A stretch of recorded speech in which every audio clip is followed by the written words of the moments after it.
Sound to your mind.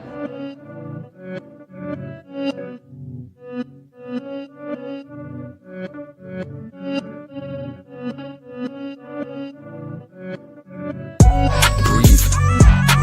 I stay quiet as I light on my loud light. Breathe. I balance diet, I'm just trying to get my pounds right. Breathe. I stay quiet as I light on my loud light. Breathe. I balance diet, I'm just trying to get my pounds right. Shouts all on my team, I need more than a mattress support in my dreams. Could grab a few Z's like I'm falling asleep, but I don't wanna wake for the morning. Grief, breathe. Tears drop to the form in the sea. A broke heart, but it's worn in my sleeve. Never listened, I was warned in my teens, but I still skipped school, I was taught in the streets. Ring back, don't call for police. Stand tall, don't fall for the beast. Got issues with trust, so I'm born to believe. We've been a victim of love and now we're caught in it deep. Breathe. Yes, people, what's happening? And welcome back to GavGoesIn. Listen, I'm still pissed off from yesterday, boy. I didn't think we'll lose that game, but always knew that game was going to be a tough one, you know. And obviously 2-1 loss to Leeds United. Probably should have been more. Obviously a sending off of Lisandro as well. Yeah, it's frustrating, man. But we are going to go through 5 issues for me that need to be spoken about. Big up to Fitz LCN as well for coming through. Big up to Babs One Diva as well. Big up yourself each and every time. And as I said, guys, as always, make sure when you come through, you smash the like button, you sub to the channel, and make sure you share the channel as well. So listen, 5 problems that went wrong for United yet in yesterday's game. You know, these are the 5 that I spotted anyway. You know, maybe there might be more, but again, if you guys think that there was more, then make sure you put that in the chat and let me know what you thought of yesterday's game as well. Because, as I said, man, Rose's derby, you know, I didn't see United losing that game, but it's just the way the Premier League's gone this season, I suppose, isn't it? But I'm seeing a lot of people saying that Carragher now, you know, isn't the right choice for the club. Maybe, you know, but Carragher has come in and done a very good job, man. That's the main thing. So hopefully it's a blip. Obviously, the next game is against Chelsea, away from home. And again, that's not going to be easy, although Chelsea have been poor. But we have to go to Chelsea, man, and get a result there. You know what I mean? So, yeah, frustrating. But let's get on to it anyway. So what I'm going to do, guys, I'm going to put on my screen what we're going to discuss. Now, 5 problems that went wrong for United yesterday in terms of team selection for me. You know, I don't think he picked the right team in my eyes. But again, since Carragher's come to the club, man, you can't really be getting onto Carragher. But first off, I don't think it's going to cover the whole screen. So first off is Leny Yoro and Lisandro Martinez. Now, for me, before the game, obviously, as we knew, you know, Harry Maguire was suspended. And it was either going to be a choice between Lisandro coming back from injury or Aiden Heaven. Now, did I expect Lisandro to start the game? I didn't. But what I would say is the fact that we've got what's Leny Yoro, 19 or 20 years of age. And obviously Lisandro is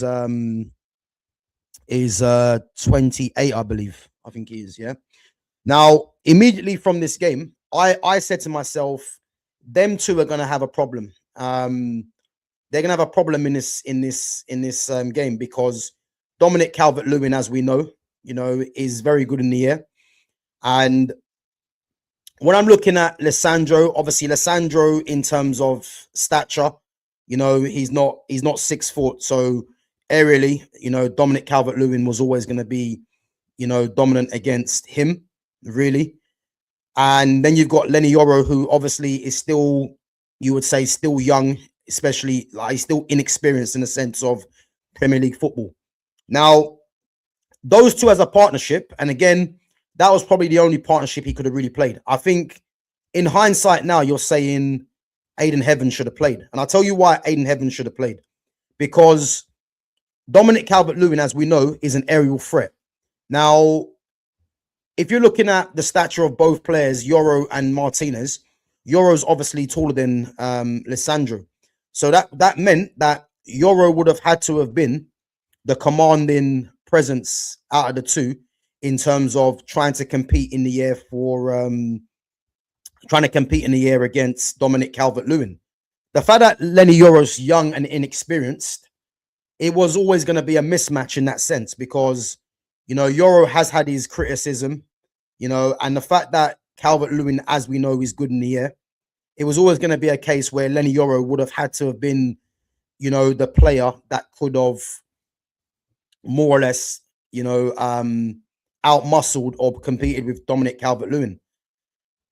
I think Aiden Heaven, in terms of him being taller than Lisandro, I think Aiden Heaven probably would have fared a lot better because the fact that if you would have had, I know both players are young, but I would have, you know, had more confidence in Aiden Heaven in terms of challenging Dominic Calvert-Lewin, because the fact that Leny Yoro is obviously taller than Lisandro, it meant that, you know, Yoro was the one that was tasked with, you know, going up against Dominic Calvert-Lewin. And as you can see for the first goal, you know, there's people that's getting onto Leny Yoro because he missed the header. I actually think it was a foul. You know, if you actually check it, Calvert-Lewin actually put his hand across Yoro's face, and realistically, it was a foul. But again, referee never gave it. But my main concern with those two is that I could see the problems that was going to happen if those two played. Leny Yoro would have had to have been the commanding one, but Leny Yoro obviously is still young, still trying to find his way in the game, you would say. So, which meant that he was the one that was always competing with a Calvert-Lewin, you know. And obviously there was people in the chat yesterday saying, you know, this is why we missed Harry Maguire, etc. I hear it, but I think that's only, you know, in hindsight. Obviously, if we would have won the game, no one would have been saying that. But the fact that one of the goals, well, you can say both of the goals came from crosses into the box that Yoro and Martinez probably should have dealt better with. You know, that's where people are going to start saying the criticism for both players. But in terms of both of these players as well, you know, Martinez is a ball-playing centre-back. Leny Yoro is a recovery defender. So if you've got a recovery defender and a ball-playing centre-back, in hindsight, that works well because Leny Yoro can play in a cover and Lisandro can be the front foot defender. The problem is, against a Calvert-Lewin who's physical and is good in the air, you would have needed, you know, Lisandro being more the aggressor. So Leny Yoro could be on the cover. And maybe if you got Aiden Heaven there who can compete with Dominic Calvert-Lewin, because as we know, Heaven obviously is 6 foot as well, that probably would have been a better bet in terms of dealing with Calvert-Lewin.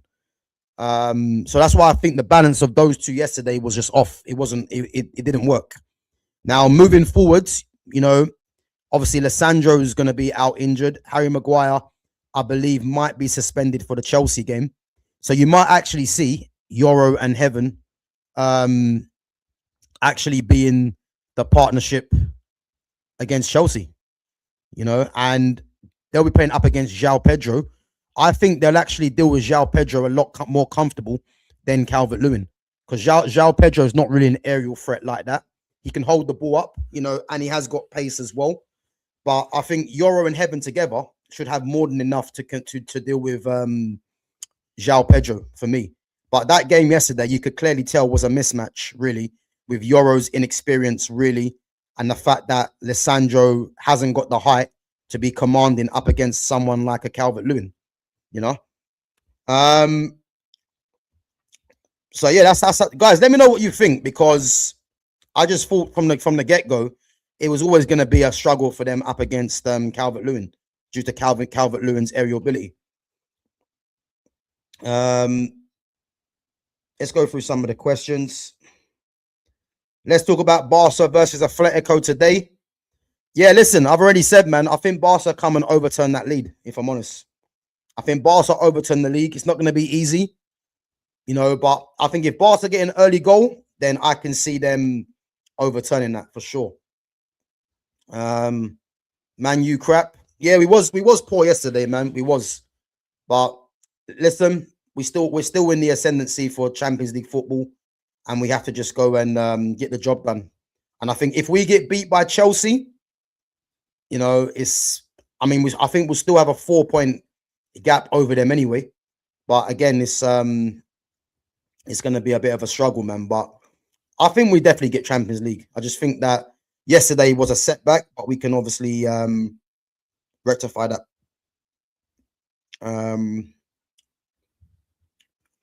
I think it's easy for us, like Barca can score 4 goals against Atletico. Again, Barca have shown that they can get goals against Atletico, but again, it's going to be one of them things where Barca have to get an early goal. If they get an early goal, then I see them going through, you know, no doubt. But the early goal is gonna be telling, you know. Let's move it on anyway to the second issue, which is Manuel Ugarte and Casemiro. Now, for me, yeah, the reason why this is a problem, and fair enough, you know, there was no Kobbie Mainoo. I think Kobbie was injured, and we've only got Kobbie Mainoo, Ugarte, and Casemiro. So again, that was the midfield that, you know, Carrick had to play really. And again, you don't really put any kind of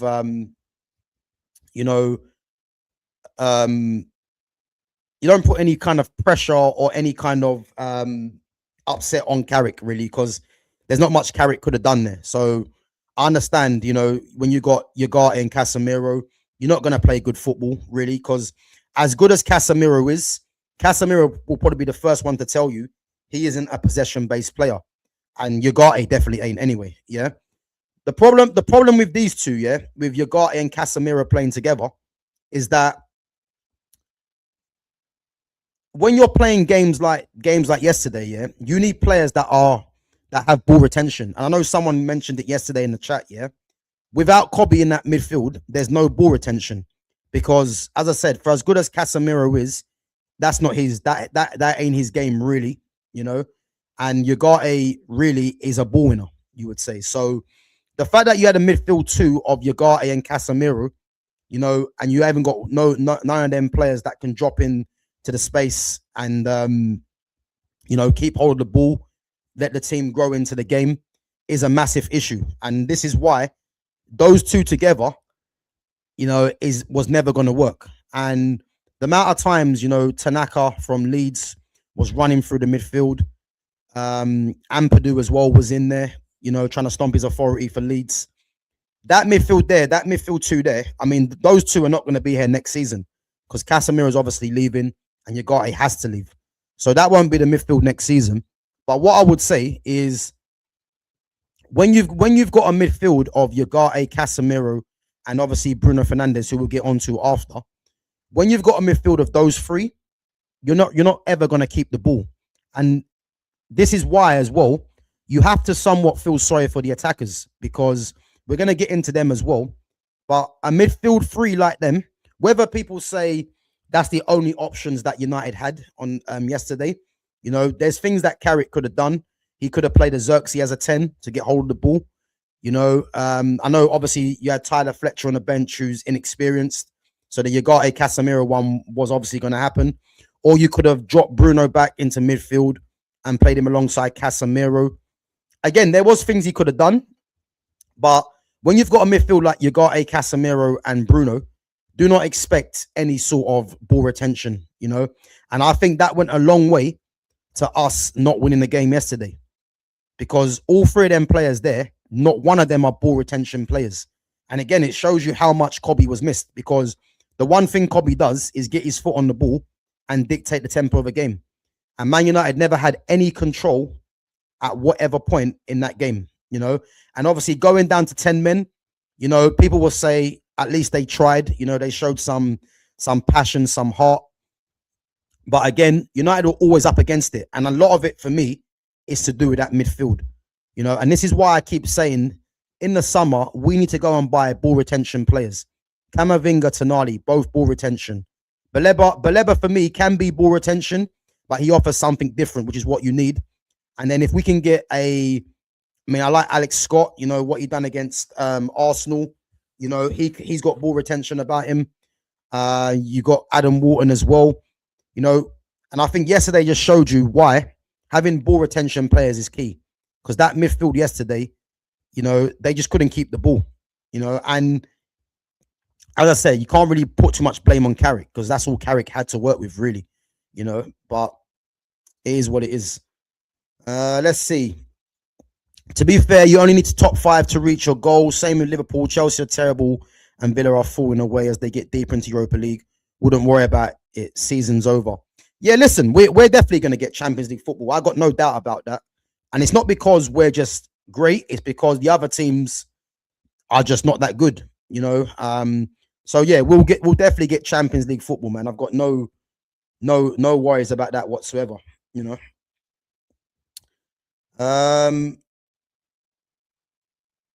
Atletico 2-1, unless it's crazy BS ref. I think Barca win the game, man. I think Barca are definitely going to go through.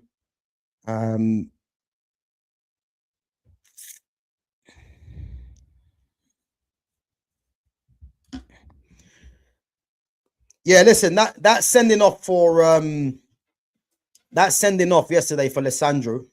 If you actually watch it, yeah, Calvert-Lewin actually strikes him with his elbow, whether it was intentional or not. But that is what enabled Lisandro to, you know, to pull his hair. I mean, some people will say it's harsh. I do think it was slightly harsh, but I think the fact that Lisandro grabbed his hair in the first place, it gave the referee a decision to make. You know what I mean? So these are the problems for me. You know, he gave him a decision to make. Whereas sometimes, especially when you're behind, try and keep your cool. Because what I would have said, what I would have said, yeah, if Man United were winning the game 2-1, does Lisandro pull Dominic Calvert-Lewin's head? And I don't think he does, because I think he'll be looking at it as we're ahead, you know, even though he did get struck by the elbow. But I think his blood would have been a lot more. I think he'd have been a lot more calmer under pressure if Man United were winning the game. I think the fact that Man United were losing, you know, he's been elbowed accidentally. He's just reacted and pulled his hair. You know, people can say it was harsh, but again, stupid decision to give the referee something to cling on to, man. And again, that killed the game, even though United did get back into the game, which is mad. But again, just going back to that to that midfield. That midfield for me, you know, was poor. But again, there's not much that Carrick could have done. So you can't really look at Carrick because he only had Tyler Fletcher on the bench.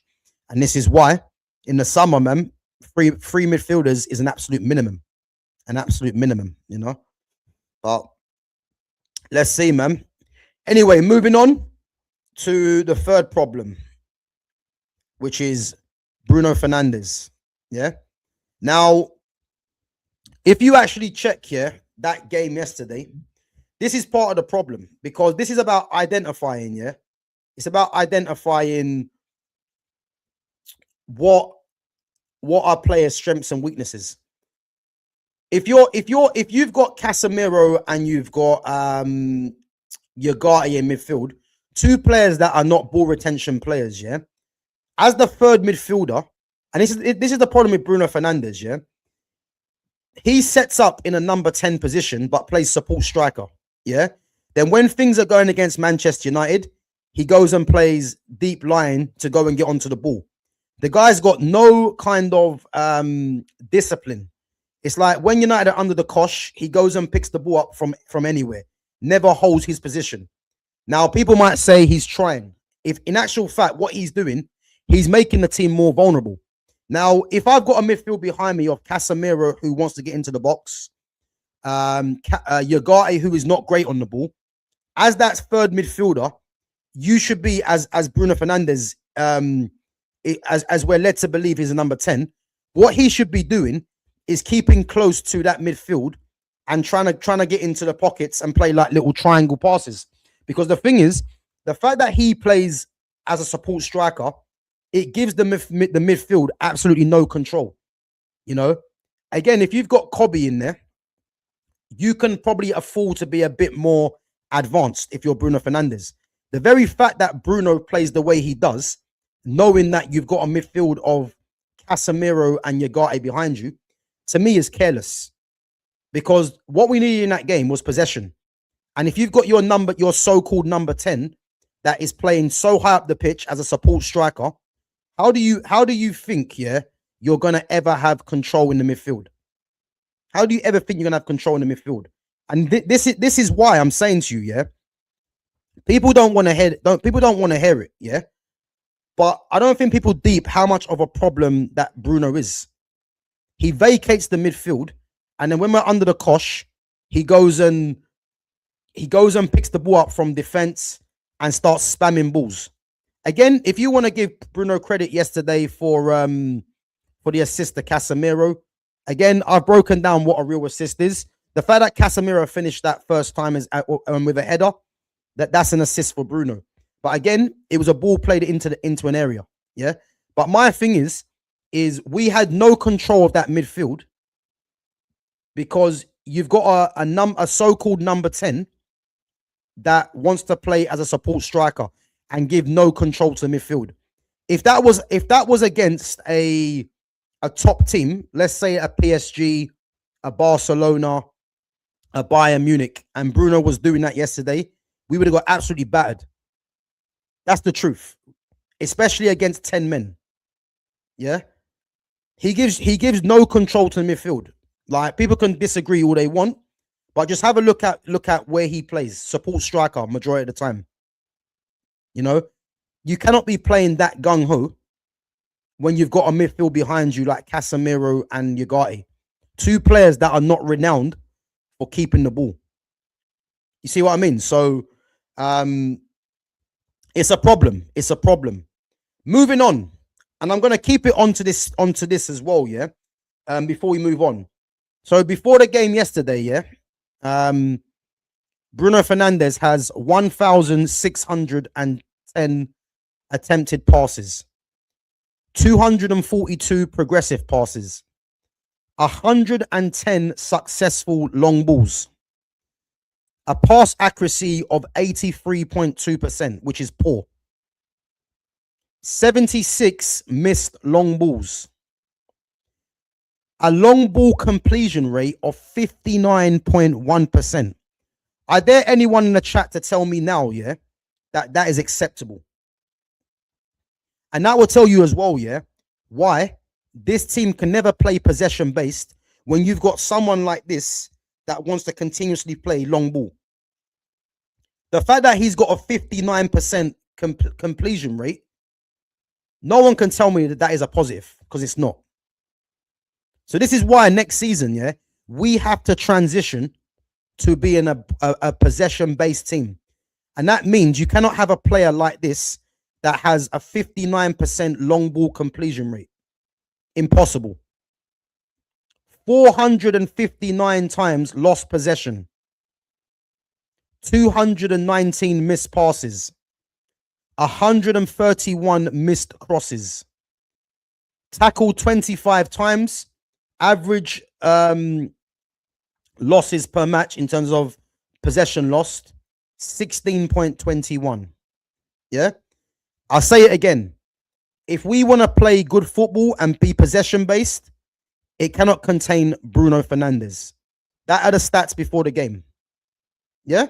So again, he's a problem for the midfield because he vacates the midfield, and people can get excited over his numbers all they want. But the reality is, you shouldn't ignore his performances to be hyping up his numbers, because we're meant to be a team. And if we're going to be a team that's going to do anything serious next season, I'm sorry for any Bruno fans out there. It cannot contain Bruno Fernandes. If we go and buy 3 or 4 proper midfielders to go with Kobe, I don't even mind if we actually go to a 3. But one thing I will tell you, next season, if this guy somehow survives and we go and make signings, don't be surprised if we're still struggling in games. That's all I'm going to tell you, because 59.1% long ball completion rate is diabolical. It's poor. Yeah, and I'd argue that with anyone. It's poor. So, yeah. And let's move on anyway, yeah? Because I want to get into these two players. Matthias Cunha and Amad Diallo. Again, Matthias Cunha, yeah, and Amad Diallo, you know, you'd have to say that are they even enjoying football? You know, I'm not too sure.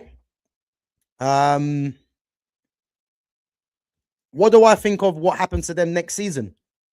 Next season for them rests on Bruno Fernandes not being there. I'll keep saying it until it happens. You are not going to get the best out of Cunha and Amad as long as Bruno's here. And I'll tell you why it is as well, yeah? Amad Diallo is a ball to feet kind of player. Matthias Cunha is a maverick, yeah? We're now having to watch because whether people like this or not, you're going to have either Mbeumo, Cunha, Amad out of the team because it means that one of them has to give way for Bruno Fernandes. Now, when you've got Bruno Fernandes, yeah, playing as the number 10 support striker, we would say, and the way that he plays, yeah, he relies on runners because he can't ball carry. He's not good in tight spaces. So he relies on runners. To think that we've got two players that are talented in Amad and Cunha, and they're having to play the long game in terms of running in behind because it makes Bruno look good, you cannot tell me that that is a positive for Manchester United because it's not. Amad is a ball-to-feet player. Yeah, Cunha's a maverick, which means that they're two players that need to be on the ball. And this is why I keep saying, when you've got someone like Bruno Fernandes in your team that is ball dominant, do not expect to get better out of Amad and Cunha, who are also players that need the ball. This is why I keep saying Amad needs to be playing more in field as a number 10 to get onto the ball. As long as Amad keeps playing out wide and he's got Bruno Fernandes in the number 10, do not expect Amad to do anything. Don't expect it. Because he's being used just like Patrick Dorgu was used in the wingback system as a runner. He's a ball-to-feet player, Amad Diallo. Cunha's now having to adapt his game to playing left wing because Bruno Fernandes is in the way. So this is the question that I want to ask people. Yeah? Are you more interested in Bruno Fernandes being what he is in this team, being a detriment to other players? Or would you rather just Amad, Cunha, I don't rate Mbeumo anyway like that. Mbeumo, Xerxes, Sesko. Would you rather them struggle, you know, and leave the club? Or would you rather keep Bruno Fernandes? Because surely you'd want to get better out of four players than one player being central to everything. Doesn't make sense to me, you know. And as Nick says, Bruno's never my type of player. He's not my type of player, you know. But the reality is, he is a detriment, yeah, to Amad, to Cunha, to Mbeumo, to Sesko, to Xerxes, because those players can't all play, yeah. Those players can't all play as long as Bruno stays in the number 10. Those are the facts. Yeah. So when people are thinking, why is Cunha not playing well? Why is Amad not playing well? Is because they're having to adapt their game to be in runners.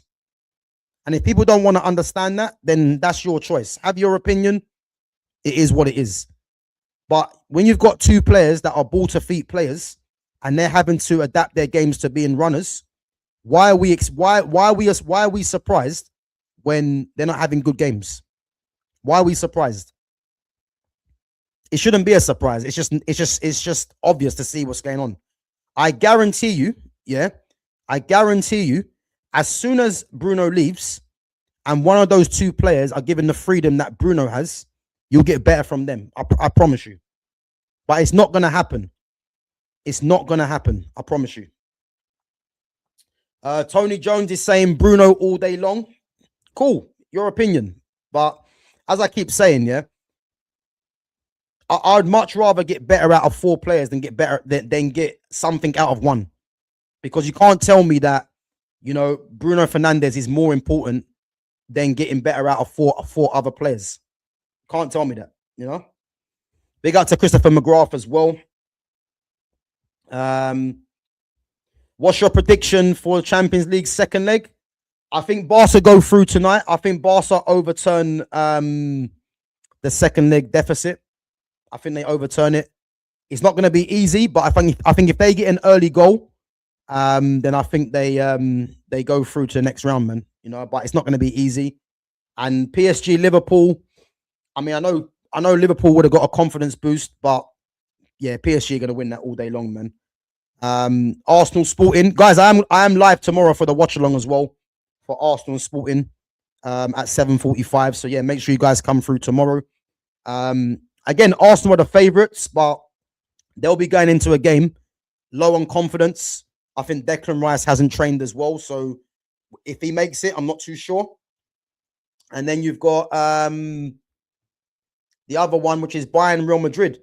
And as I said, I think Bayern are definitely the favourites, yeah. But Champions League football, don't be surprised if Real Madrid somehow sneak through. That's all I'm saying. I've seen it too many times from Real Madrid. So, but they are the favourites, man. Nick Fadley's saying Sporting 2-0. PSG 3-1. I hear it.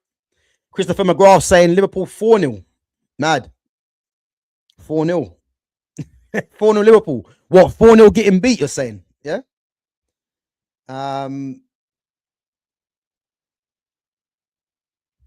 Got no notification of today's podcast. Not sure what that is, man. Make sure your notifications are on, guys, as well. Neil says Bruno needs to go with a lot of the others. Neil, you're speaking my language, man, because a lot of fans don't wanna accept the inevitable. But one thing I will tell you, yeah, is you've got Matthias Cunha, yeah, that was brought in for what, 60 million? He's playing left wing. Amad Diallo's a 10. He's been playing wing back and right wing. Brian Mbeumo has been playing as a forward. And you would have to say as well, in this system, what Carrick's trying to do, Mbeumo is more suited to playing as a forward. But that doesn't mean that he should be playing, because he's poor. You know what I mean? I won't say he's poor, but in terms of him as a footballer, he's not great. He's just someone, you know, he's got to be playing the right system that will get you goals. But he's been poor. He should be on the bench. But as I keep saying, man, as long as Bruno Fernandes is here, don't expect Manchester United or players in this team to be doing anything. Don't expect it, man, because he's a detriment to so many players, man. But people don't want to listen. But let's just wait and see. A lot of fans are Stats FC. We're not mad enough. Ugarte to fund PSG, Mount to fund Chelsea. Bro, listen. The fact that football is about numbers is killing the game, really. It's literally killing the game. Because if you want to have a conversation with someone about, you know, why they think this player is useful for the team, all they draw back to is numbers. You know what I mean? And what that tells you really is that there's no answer. Because I've never seen, you know, having a football conversation where you can just draw back to numbers as a way of giving leeway to that player. You know what I mean? It doesn't make sense. I mean, someone come on yesterday saying that if Bruno gets 17 assists, that's going to be good for Manchester United. Again, there's no context to that. You know what I mean? Because if Manchester United finish outside Champions League, but Bruno breaks the assist record, why does that matter? It doesn't matter. Man United didn't do what they needed to do. And Bruno was a part of that. You know? If Bruno got the most assists, even though, as you guys already know from what I've been trying to tell you, a lot of these are not really real assists. If he got the most assists and United won the league, cool. But I don't take no satisfaction, even if it was, I don't know, Joshua Zirkzee, Kobe Minu. If they got the most assists in the league and Man United didn't finish in the top 4, why do I, or win the league, should I say? Why would I care? That makes no difference to me. It makes no difference. Yeah, it could be good for your own self-preservation, but you didn't do what was needed as a team. And surely the team should be most important than one individual player getting numbers, But again, man, yeah, Ugarte and Mount. I mean, whoever sanctioned those deals in the first place, they need to be questioned, because it's just poor, man, having those two there, man, in the club. One's on 250, wears number 7 on his back, cost 60 million. The other cost what, 55 mil, I think. And two poor players, man. It's ridiculous. You know what I mean? Where would Bruno realistically go though? Saudi. He'll go Saudi. Like all these fans out there, yeah, Bruno fans out there, they actually think that. Oh shit, Bon Matty broke a leg. Since when? A lot of fans out there think that Bruno's going to go to Bayern Munich, Barcelona, Real Madrid, PSG. It's like they never wanted him when he was in his mid-20s. So why would they want him now when he's older and will cost money? Like, I don't think a lot of fans actually think. I think they just say things to get clicks. Why would PSG come in for Bruno Fernandes? Why? When they play a midfield 3 anyway. And we already know he can't really play as a midfield 3. Bayern Munich, said already, they've got Leonard Cole and Jamal Musiala. Why would they stunt their growth to bring in Bruno Fernandes, who will command a lot of money in wages and fee? And he's 32 as well next season. You know what I mean? I think sometimes it's like, let's just get realistic. Yes, he has got a release clause, but for me, the way that I see it, it just makes it more appealing to Saudi clubs. That's it. It just makes it more appealing to Saudi clubs. Anyway, let's move on to the last one before I get through some of your other questions. Guys, make sure you're smashing the like button. Make sure you're subbing to the channel as well if you're new in here. Make sure you share the channel as well. And make sure you hype it, most importantly, as well. Let's get into the last one, which is Benjamin Sesko. Now, Benjamin Sesko for me, yeah. As I said, start of the season, when there was links to Sesko, I didn't want Sesko because I said Man United need to be getting Premier League proven for what we need right now. Johan Visser, I said at the time, Ivan Toney, Jean-Philippe Mateta. Those were the names that I was looking at that was realistic to get as Premier League proven.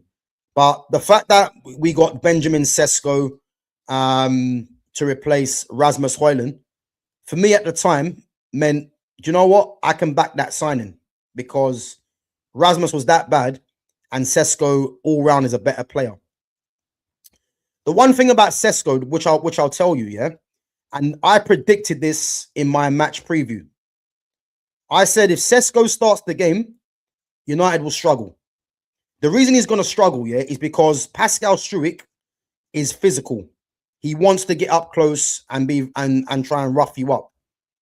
And then they had that Bijol, who's Sesko's compatriot, yeah. Now, the problem is with Sesko, yeah, is that Sesko is he's someone that has very good movement, yeah, and he relies on balls down the channel. Really, that is his kind of game. When you're playing a Rosie's derby like this against Leeds United, you need someone that can get hold of the ball. So to think that if you look down the spine of our team yesterday, yeah, forgetting the centre backs, look down the spine of the team yesterday. You had Ugarte, Casemiro, Bruno Fernandes, and Benjamin Sesko. Not one of them 4 players had ball retention in them, really, to a level. So again, I rate Carrick as a manager. I actually do think Carrick's done a very good job, yeah. But one thing I'll have to say is that the player that Carrick was, surely he could have sensed, to play a spine of a team like that is not really going to work. Because in a derby, you need someone that can get their foot on the ball. There was no Kobe. You need someone that can hold the ball. There was no Xerxes. Now, whether people like it or not, you cannot rate Joshua Xerxes all you want. The one thing about Joshua Xerxes is that he has ball retention. He has a great first touch. And again, this is nothing to get onto Sesko, but I immediately knew Sesko was going to struggle. And then people will start telling you, but they don't put crosses into the box. Like, that's just one way of playing, And it's okay to just criticize someone, It was nothing to do with Sesko not getting balls into the box, because a ball got put into the box, he got his head to it and it got saved, But the fundamentals that he doesn't have to his game in terms of linking the play, that just ain't his game. But surely you could sense in a Roses derby like that, you would need someone that can get hold of the ball. So the fact that he couldn't get hold of the ball and the ball keeps coming backwards and forwards, I would have thought that Carrick would have seen this already. Because I was actually surprised to see Sesko starting, because I thought he was going to start Mbeumo through the middle, which, again, I wouldn't have agreed with. But this is why, for me, it's about having balance in attack. The one credit I give to Carrick is that he didn't start with Mbeumo instead of Ahmad out there. Because imagine if you would have had Casemiro Ugarte, Bruno Mbeumo, Cunha, and Sesko. That would have been 6 players that you would have said you can't really rely on any of them players as ball retention kind of players. It's a fact. So again, I like Sesko, but Sesko's place for me is an impact sub. The fact that he's been coming off the bench to nick goals, it's not really a surprise.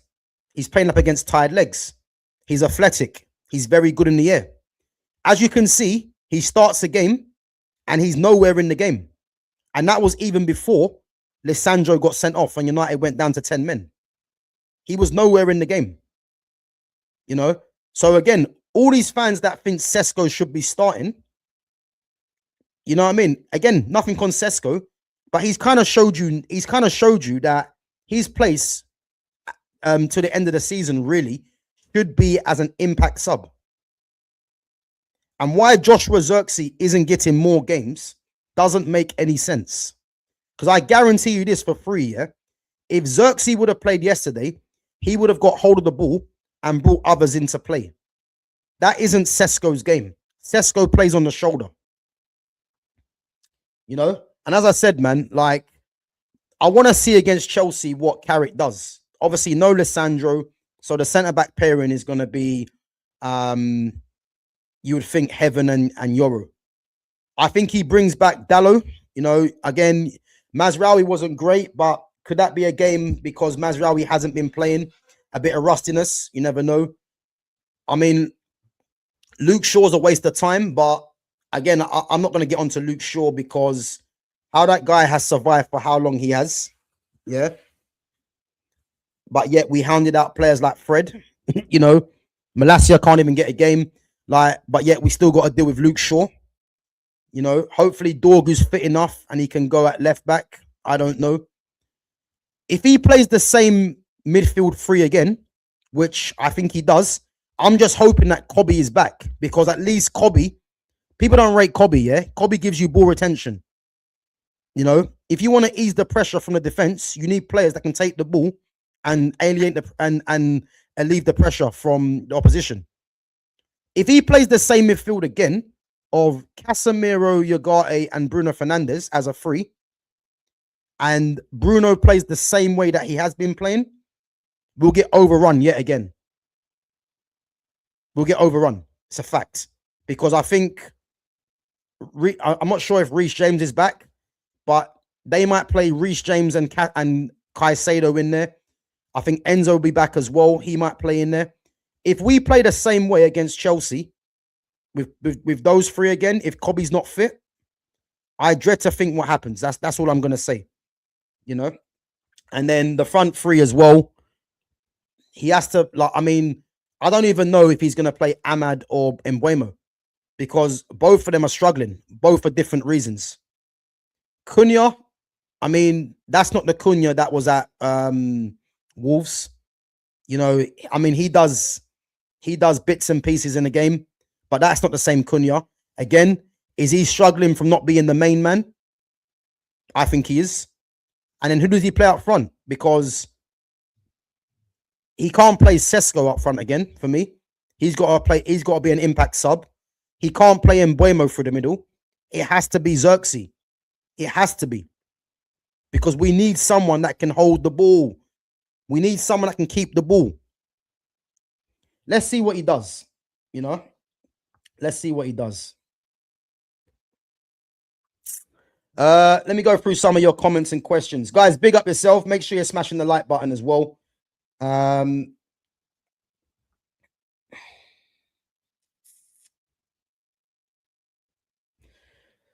Bruno's ego won't take a pay cut. I don't think he loves any club more than money. Yeah, but Bruno's never taken a pay cut. He's never taken a pay cut. And again, why would you take a pay cut, really? The club are the ones that have given him the wage. You know what I mean? So why would he take a pay cut? All I know, yeah, is come the summer, he's got an active release clause. Yeah?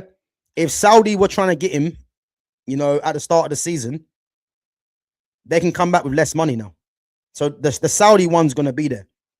And as I said, I've got no patience for him being here next season. He's a detriment to the team, whether people like it or not. I don't care about the numbers. Numbers can be replaced. Yeah? I'd much rather see a cohesive midfield without him playing support striker. It's just that simple. You know? A lot on his shoulders, Gav. Don't know about that. Rasmus did not get a chance like Lukaku did to showcase if he is bad or what. Pogba was the true assist king. Rasmus did get a chance. He I think people are forgetting that this is the same Rasmus that went 20 odd games twice without scoring a goal. That's what you call giving a chance, because anyone with a serious brain just gets rid of that guy as soon as possible from the lineup. But he got 21 games before he got was it 21 games or something like that? He had it twice. So he got more than a chance than Lukaku.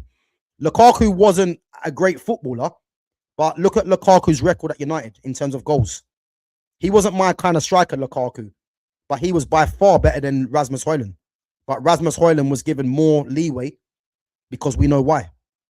You know, Timberland boots, people were calling Lukaku for good reason as well. He's much better than Rasmus Højlund. This is the problem. And Paul Pogba, as I said, I'm not going to dwell on Paul Pogba because a lot of you know my thoughts on Paul Pogba. Best midfielder of his generation.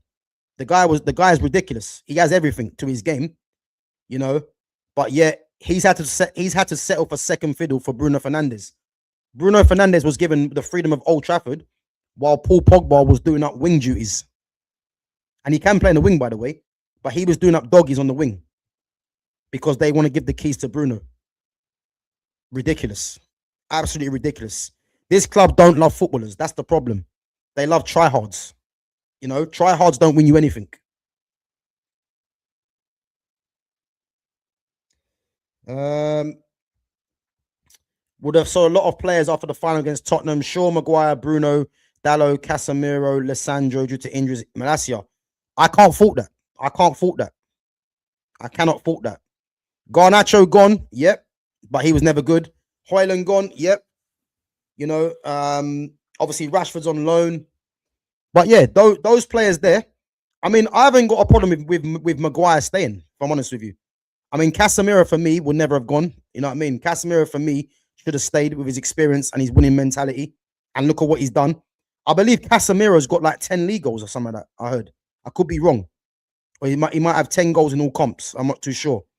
But I haven't got a problem with Maguire staying, really, if I'm honest with you.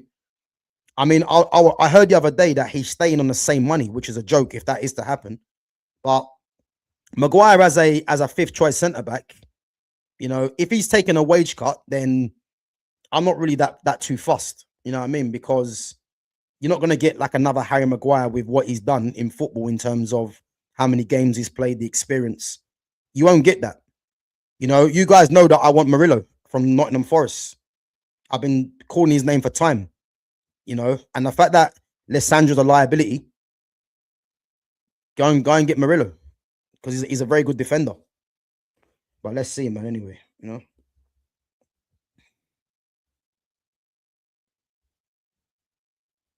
How bad is Malacia that Shaw constantly gets games? Again, yeah, big up to Neil, yeah.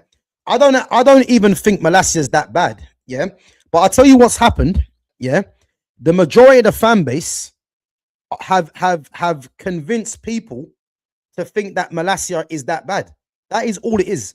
If you look at the Newcastle game, yeah, when that Will Osula scored that goal, the easy scapegoat, just like Fred was, just like Martial was, just like Eric Bailly was, Paul Pogba, Jadon Sancho. There's always a certain scapegoat, yeah? Malacia was scapegoated in that game against Newcastle because Osula scored a goal that he's probably never going to hit again. The problem, if you actually watch that goal back here, not to mention that Malacia hasn't even played for ages, so he's bound to be ring rusty, yeah? But watch that goal back. Have a look at who gave the ball away initially. Your guy, Bruno Fernandes. He forces a ball through to Cunha that was never on, doesn't play it on Cunha's safe side. Cunha gets closed down, the ball gets overturned, long ball to Osula, yeah? And if you actually watch what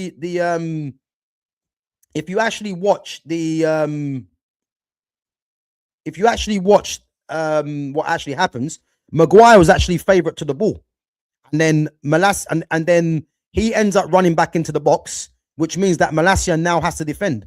And again, if you actually check what Malacia done, he actually done the right thing because Will Osula is right-footed. Because if he shows Will Osula down the right-hand side, he can get a shot off on his favoured foot.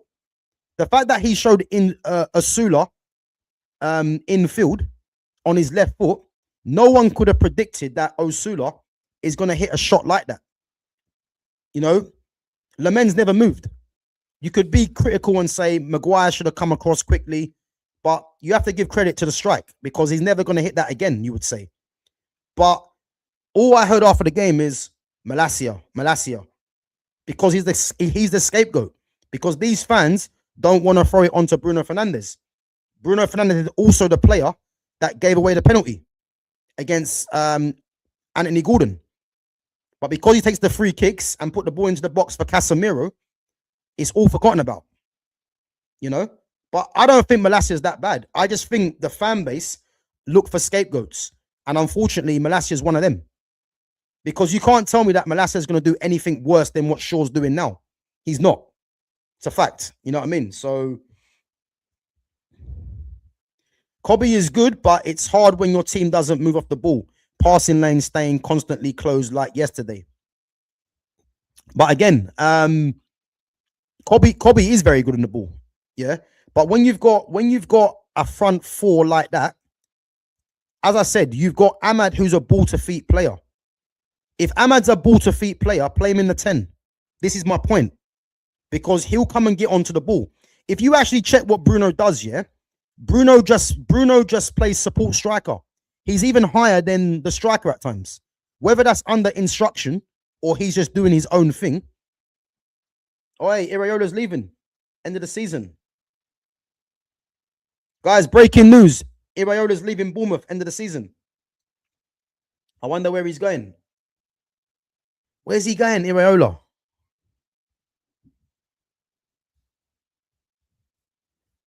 Oh, hey, that's big news, you know. I wonder where he's going.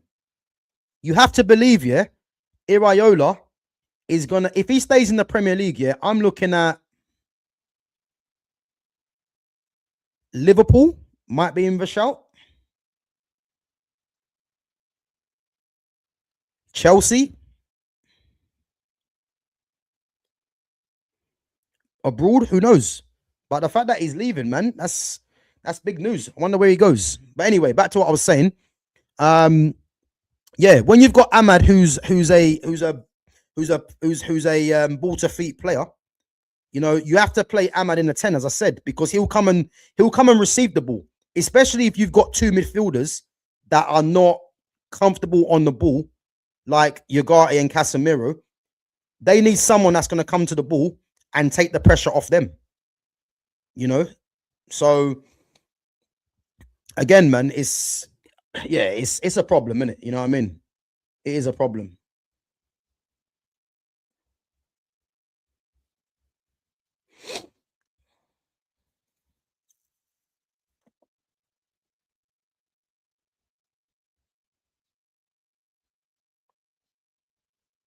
Yeah, big up Clockenders, bro. Big up, man.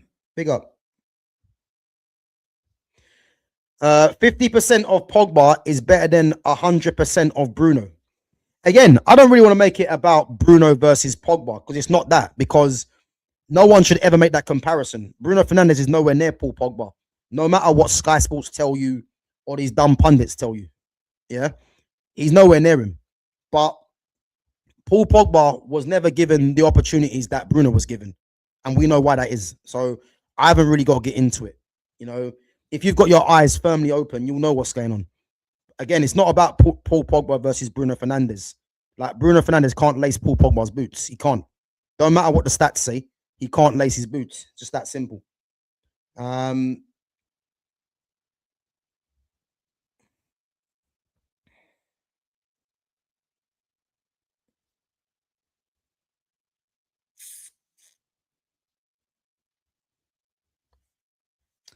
They're top lads and players, but we need a complete overhaul.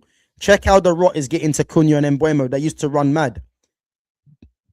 Yeah, big up Neil. But what I would say, yeah, you see Cunha and Mbeumo, yeah, they were never my first two choices in the first place. I'll be honest with you. Like, I'm happy we signed them, yeah, but they were never my first two choices. My first choice as a left 10 in that system, first it was Florian Wirtz, second it was Eberechi Eze. Yeah. And then when we got Cunha, I thought, yeah, cool. I wanted Mohamed Kudus ahead of Mbeumo, you know. But again, we've got both of them, yeah. But I'm not even surprised that they're both struggling. I'm not surprised. Cunha's having to play left wing to accommodate Bruno Fernandes, yeah. And Mbeumo isn't a great footballer. And if you're not playing to Mbeumo's strengths, he's next to useless. Because he's not a great footballer. He's just someone that has pace and gets numbers. And even his pace now doesn't even look like it's frightening. You know what I mean? So, but a lot of these things, as I keep telling you guys, is coming down to one player, whether people like it or not. When you've got someone that is as dominant as Bruno Fernandes in the team, something has to give. And all these players are not performing to the level that they've got in them because you've got one player that is just doing everything which makes himself look better. You know? Yeah, Mazraoui wasn't good yesterday. I agree. But is that due to rustiness? I'm not sure. Like, I think it's due to that. You know, obviously the big gap in between games is not a good thing. But yeah, listen, I'm not going to get on to Mazraoui because he has more good games than bad games. You know what I mean? So, Iraola to Spurs. I don't see it, man. Unless unless Tottenham get relegated and the Zerbi it goes. But Iraola is not going to go to the Championship anyway. So yeah, I can't see that happening. There you go. Pogba played with Fellaini. Bruno played with Casemiro. But again, Fellaini wasn't shit though. I mean, he wasn't Man United level. Don't get me wrong. But you know, he wasn't shit.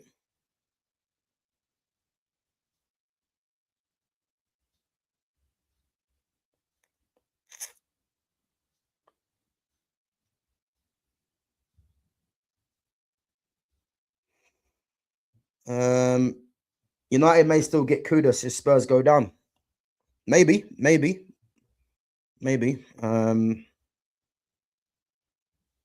Yeah, the Spurs raid will be crazy fits. I agree, bro. I mean, if you look at who they've got, man, I think Van der Ven will be off. Romero will be off. Yadoji, I'm not sure. Porro probably be off. Their whole back four could be off. Jed Spence as well included in that. I mean, Kulusevski and Maddison have both been out injured. I don't know what happens to them because they're both Premiership players. Kudos we mentioned. Boy, I don't even know, man. I don't even know. I'll be honest. But a lot of players could be well and truly gone. But something's telling me, yeah, and I'll keep saying this. I think they stay up this season somehow. I think they somehow stay up this season. You know. But guys, let's get on to this anyway, because I know you guys saw yesterday on Sky Sports, yeah, Jamie Carragher and Roy Keane. Now,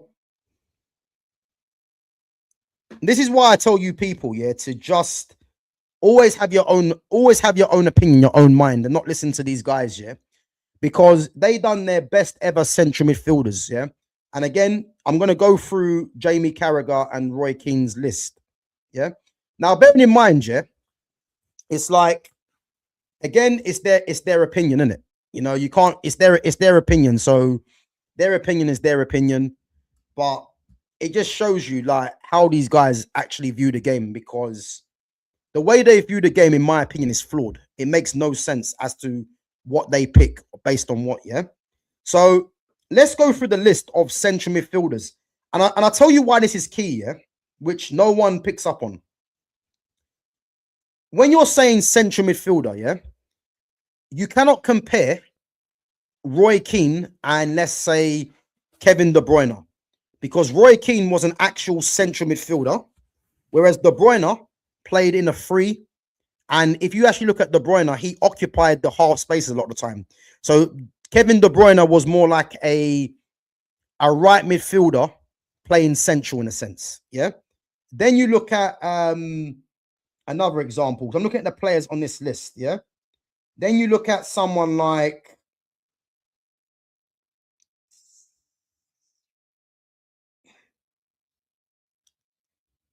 David Silva's another one as well. You know, David Silva played as a number 10. But the reason why this list is flawed, yeah, is because we have to differentiate central midfield, because all the players on this list, you've got DMs, you've got central midfielders, you've got attacking midfielders, but the list says central midfield. So this is why it's flawed, because they're not all central midfielders. Yeah, you're better off just saying midfielders, because when you're putting central midfielders, you've got some players in this list, yeah, that are not central midfielders. If you think of a 4-4-2 formation, yeah, Kevin De Bruyne, who's on this list, is not. He cannot play as a 4-4-2. Yeah. Then you look at other players on here like where is he? Christian Eriksen. You wouldn't play him in a 4-4-2. So the fact that they've got central midfielders is flawed in the first place. Yeah. But anyway, let's go through the list. So Jamie Carragher and Roy Keane's list. Yeah. Premier League history. Xabi Alonso, Gareth Barry, David Batty. Right, let me go through that again, yeah? Xabi Alonso, Gareth Barry, David Batty. Now, I'm pausing at David Batty, yeah, because David Batty was playing when I in my era of watching football, yeah. Now I go through this whole list, yeah, and it kind of shows you that there's it makes me laugh, because this is just based on bias, yeah.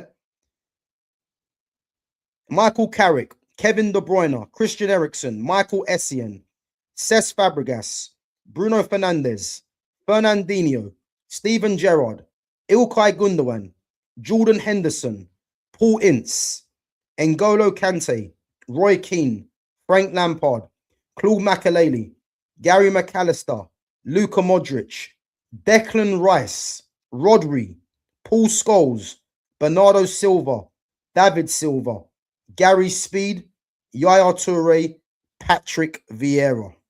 Yeah.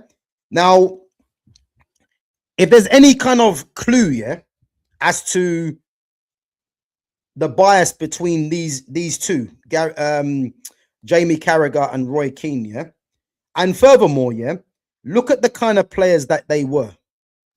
Yeah, not talented, just workhorses, you would say. Yeah, so it doesn't surprise me that the majority of players on this list, yeah, they're workhorse kind of players from how they saw the game. Because I'll be honest with you, yeah, the very fact that I see David Batty and I see Declan Rice on this list, and there's no Paul Pogba, Moussa Dembele, yeah, just tells you everything you need to know about the thinking of those two midfielders. And the reason I bring this up, yeah, is because they're sitting on Sky Sports, yeah, and the average fan that doesn't really watch football like the way that I watch it, yeah, if you just watch that for the first time, you'll be looking at that thinking, oh, you know what? These must be the best ever players to play, midfielders to play the game. And a lot of them players on that list are, yeah. But when I see Declan Rice's name on there, a guy that hasn't won anything in English football, a guy that's massively overrated, he's on there. Yeah. David Batty's on there.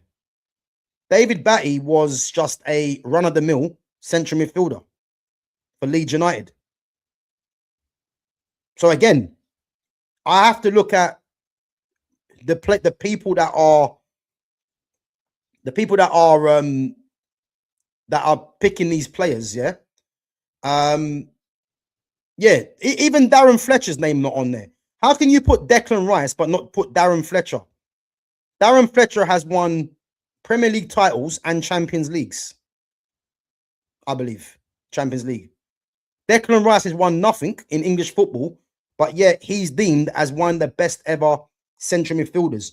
And you know what's funny here as well is that you've got two players on that list. Well, sorry. No, sorry. You've got three players on that list.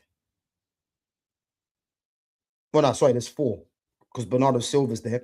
You got four players on that list that are current players. Bernardo Silva, Rodri, Declan Rice, and Jordan Henderson that are current Premier League players right now. Yeah.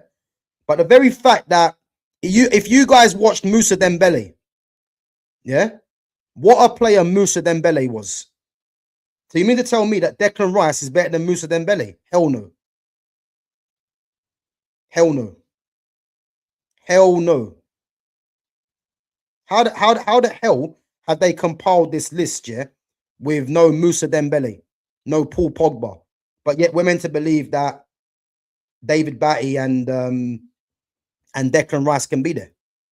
Again, don't listen to these people. These people are they're just talking rubbish, man. Talking absolute rubbish. Yeah. Now we go on to the top 10 that they've done. Listen, Moussa Dembele, yeah, is arguably one of the best central midfielders to play in the Premier League. His name's not fashionable, but just go and watch Moussa Dembele. Watch some clips of him, and how they've managed to put Declan Rice in there and not Dembele. Well, we know why that is, and this is why I will keep fighting every day to dispel the narrative of what these people are trying to do. It's embarrassing what they're doing, man. Embarrassing. Let's go through the top 10 anyway, yeah? So, and again, this is laughable, by the way, yeah? So, Carragher and Keane, they're top 10 best ever central midfield players. In 10th place, Cesc Fabregas. Yeah? Cesc Fabregas in 10th place. And I want you guys to read into the pattern, yeah, of where they've placed certain players. Yeah. And it tells you all you need to know. And it tells you the kind of players they were is the kind of order that they put players in or who they played with.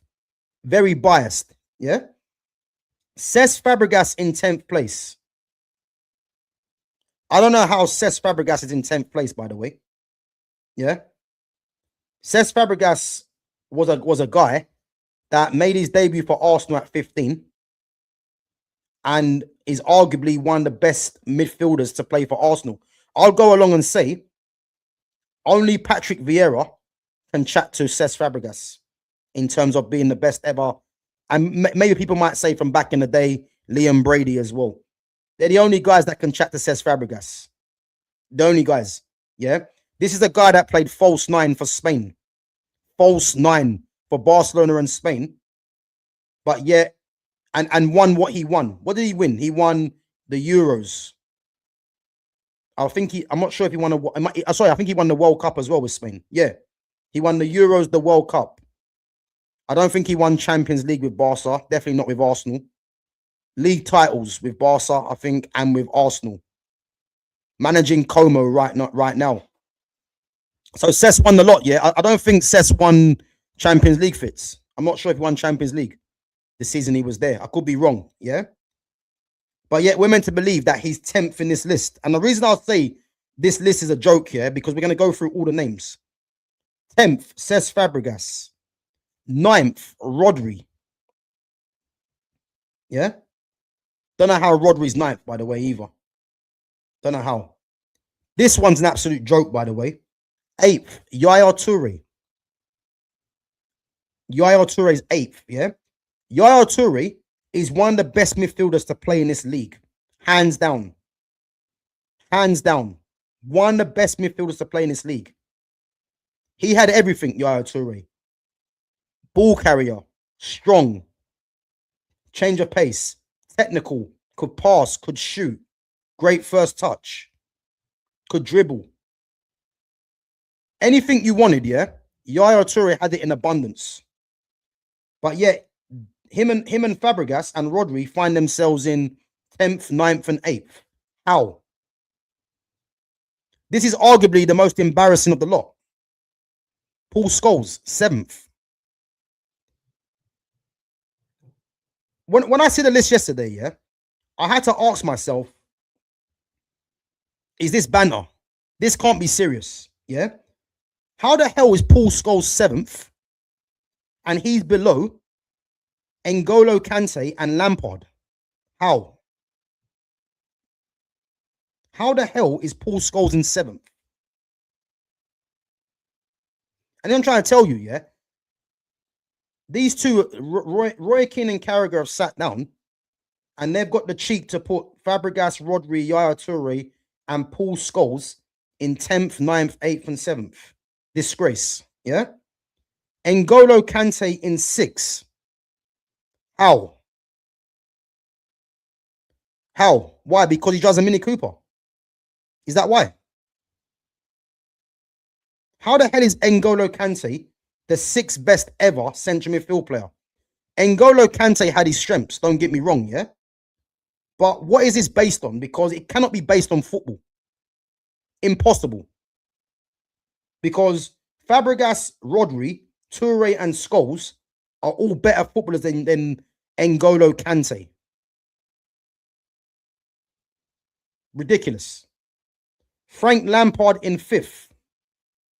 You know, they even had the cheek yesterday, yeah, to even say that Frank Lampard is Chelsea's best ever player.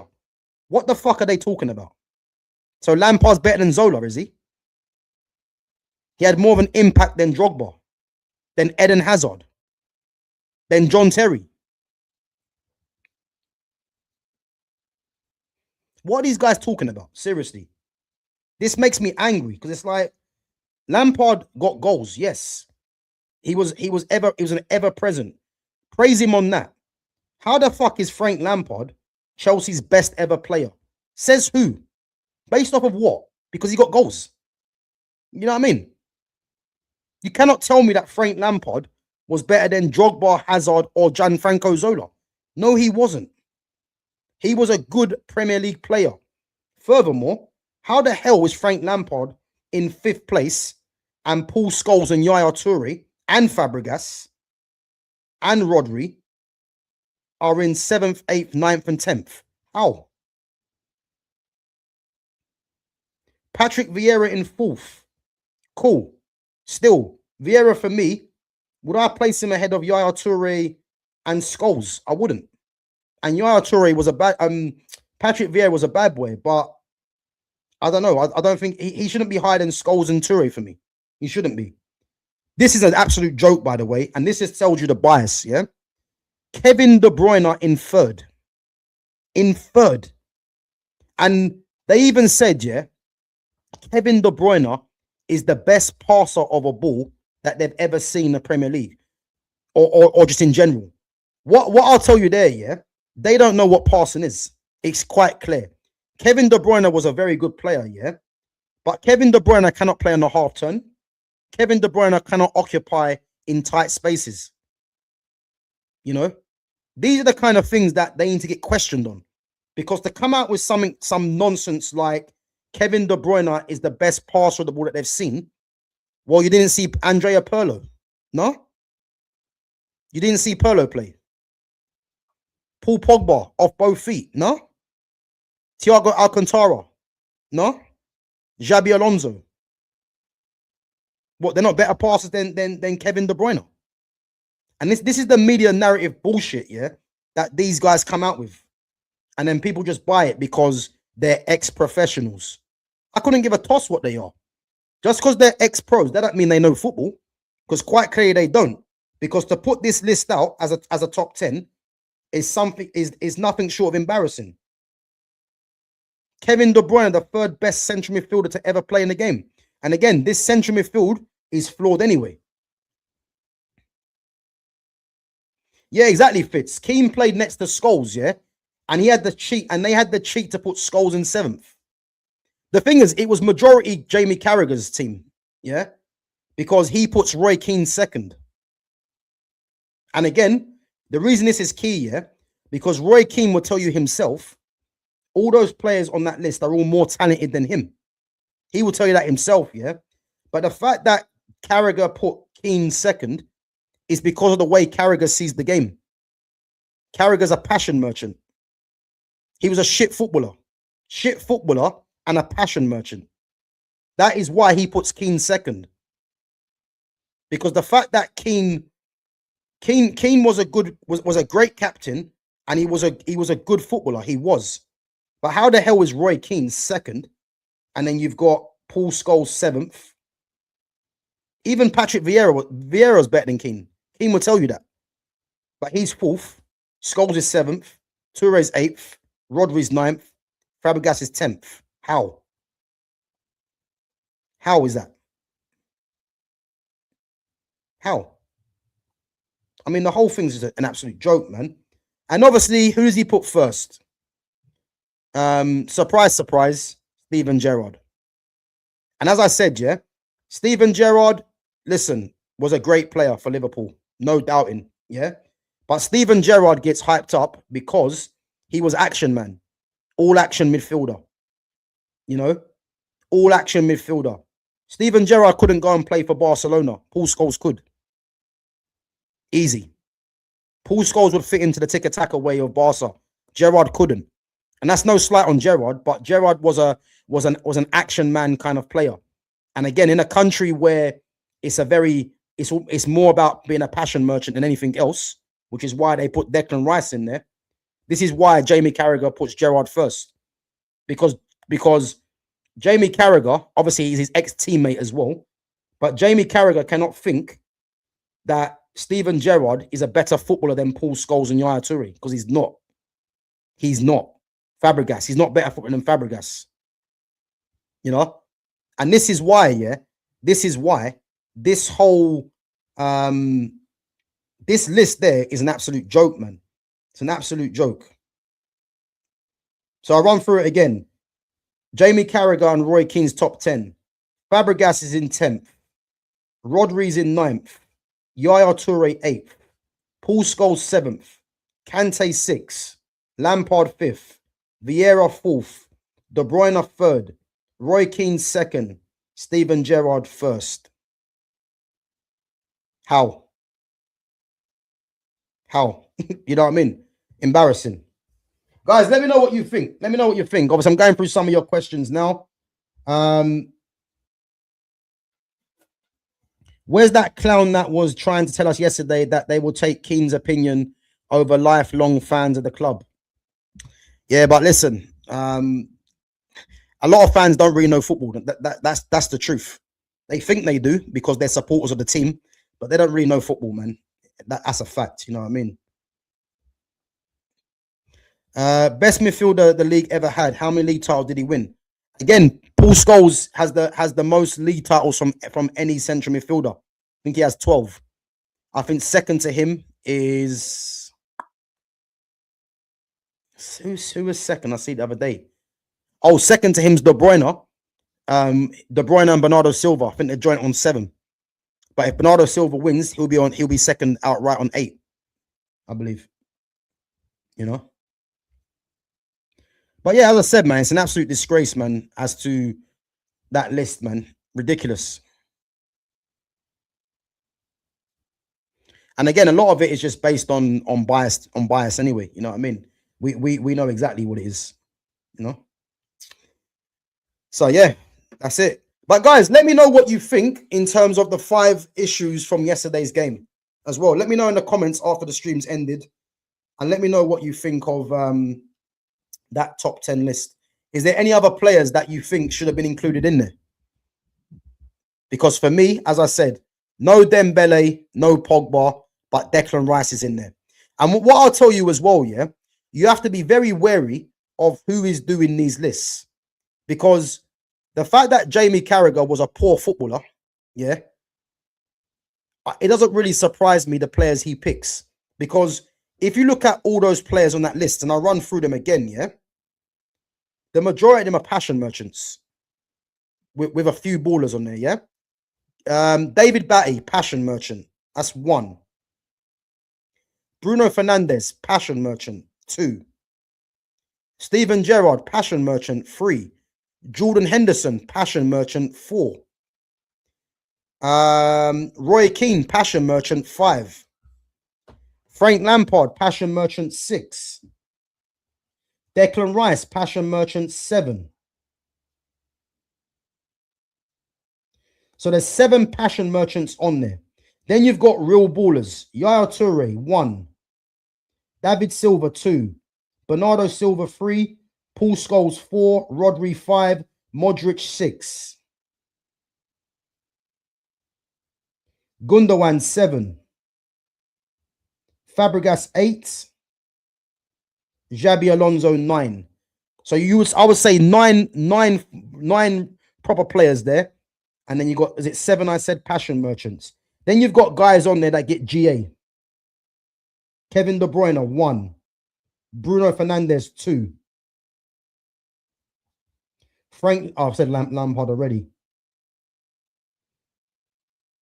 So you got two guys that get GA on there, passion merchants and real ballers. And then you've just got, you know, I would say biasness to certain players. Like Gareth Barry, David Batty, Carrick. Oh, sorry, Carrick is in there as well, actually, as a real baller. So Barry, Batty.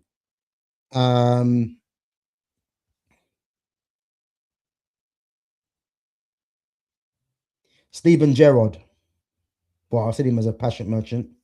Paul Ince. Gary McAllister. Gary Speed. Rest in peace. And then they've put a few brothers in there as well. How many brothers are in there? Essien, 1. Fernandinho, 2. Kante, 3. Toure and Vieira, 5. So 5 brothers that are in there out of a possible what? 1, 2, 3, 4, 5, 6, 7, 8, 9, 10, 11, 12, 13, 14, 15, 16, 17, 18. So 5 brothers out of 28. Say no more, boy. Say no more. Gav, in your opinion, what went wrong for Man U in last night's game? I already touched on it earlier. There's 5 issues that I identified yesterday. So again, if you check out the stream from earlier, then I did discuss them earlier. But yeah, listen, man, I think that on top of the fact that we hadn't played for 3 weeks, definitely had a factor. So yeah, man, let's just hope it's a little blip. That's all I'm saying. But Chelsea next game, We have to beat Chelsea, man, because they're not great. They're not great, but I just don't know what team he's gonna. I think we know part of the team he's gonna do, but yeah, let's just wait and see, innit? But yeah, it wasn't great, man. It wasn't great. When the world was blaming Bex in '98, I was the only one in the country blaming Batty for actually missing the penalty. Never been fooled by the media bullshit, bro. How the hell Batty's made an bro? How has David Batty made a Premier League central midfield list, but there's no Dembele or Pogba? And all that goes to tell you is the person that's picking it. This is why, yeah. If you check who they have on Sky Sports, they're all the same characters. They are all the same characters. You know, they are all the same characters. They're not going to have no proper ball players on there. Imagine if they had someone like a let's say they had like a Cesc Fabregas on there, and they asked Cesc Fabregas, "You're the top midfielders that you've ever played against, or midfielders that you've seen in the Premier League." Cesc Fabregas ain't picking David Batty. I'll tell you that for free. You know what I mean? Best believe Paul Pogba and Moussa Dembele would be in there. So again, a lot of it comes down to do with what players are being, what pundits are the ones that are picking these players, because they're just going to pick players that they feel have that they have an affinity to, in a sense. You know what I mean?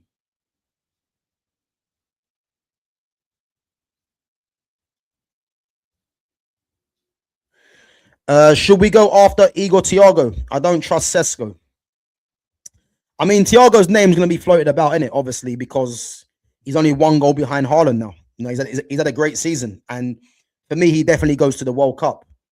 But I'm not going to give up on Sesko. I'm not, because I'm actually happy with Sesko and Joshua Zirkzee. I just think we don't play to either player's strengths. That's just literally what it is, you know. But does Igor Thiago? I don't know if he actually moves, because he actually signed a new contract with Brentford, and Brentford are going to ask for 70 mil for him, because he's second top goal scorer to Haaland in his first full season. So they're going to ask for mad money. But as I said, man, I don't really know.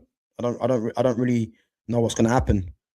But I hear it. If people think we should go after Thiago, I'd only go after Igor Thiago if Joshua Zirkzee wants to leave. You know, because I'm not going to give up on a footballer like Joshua Zirkzee. He's a top footballer that is not being used properly by this club. He's not. And fans have a lot to answer for with Joshua Zirkzee, because the very fact that Joshua Zirkzee is languid in style, you know, he plays the game at his own pace. This is why fans get onto him, because he's not running around like a headless chicken. That is the problem.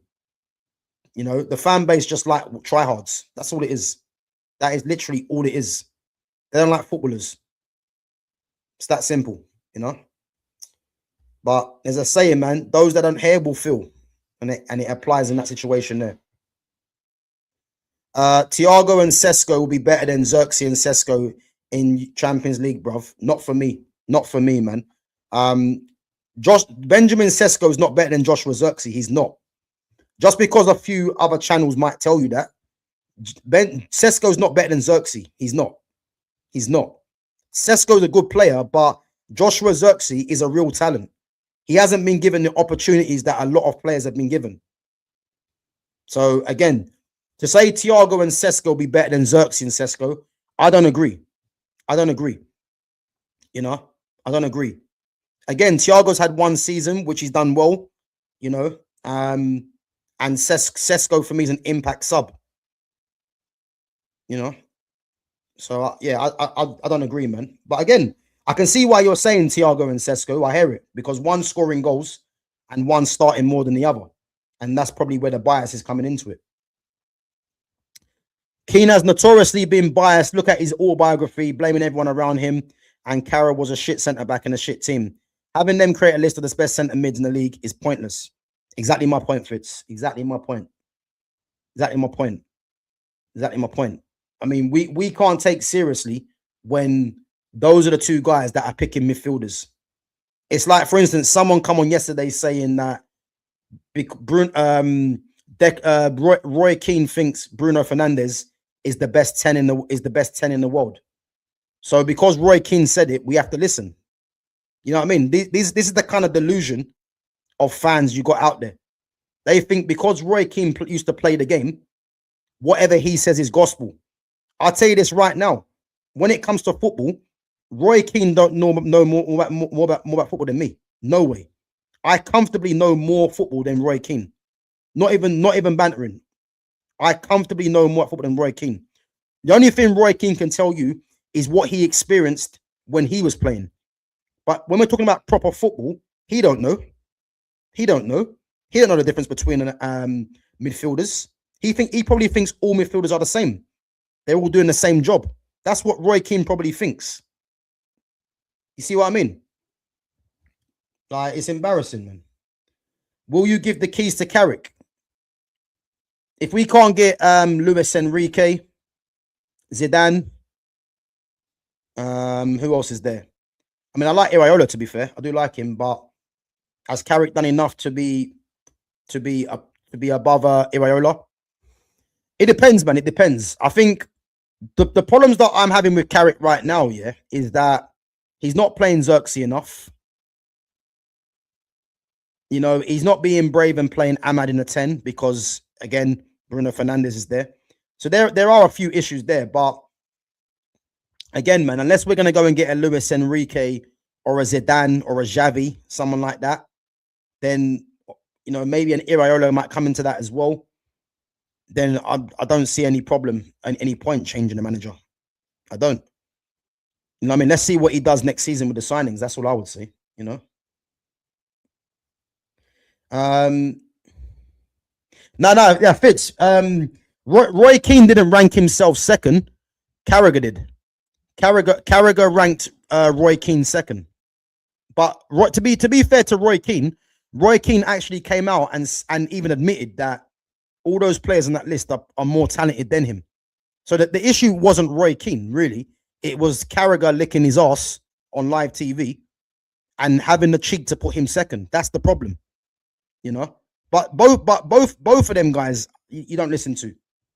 You know, there's fans that hang on their every word because, again, it's nostalgia.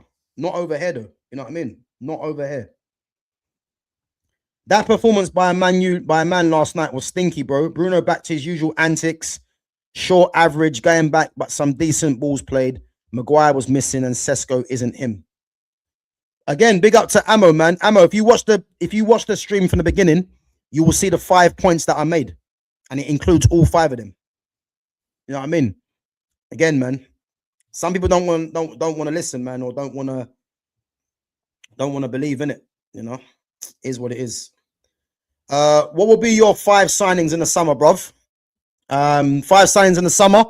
So definitely the midfield: Camavinga, Tonali, Baleba as a midfield 3, and then I'd go for Iliman NDI at left wing, and then Murillo as the left-sided centre back to replace Lisandro. They're the 5 that I've been focused on since the beginning. Those 5, you know. But if we can get 7 players, if we can get 7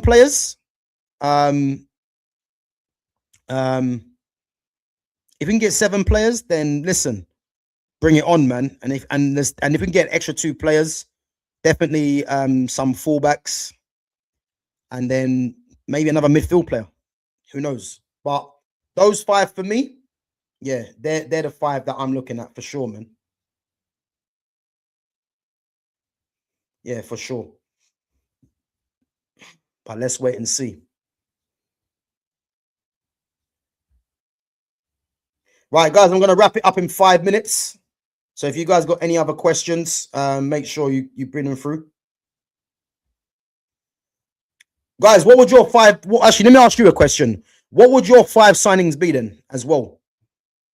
So mine's Camavinga, Tonali, Baleba, Iliman, NDI, and Murillo. What would your 5 signings be?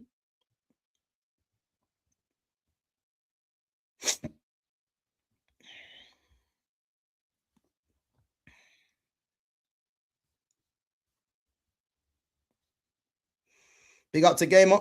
Big up, man.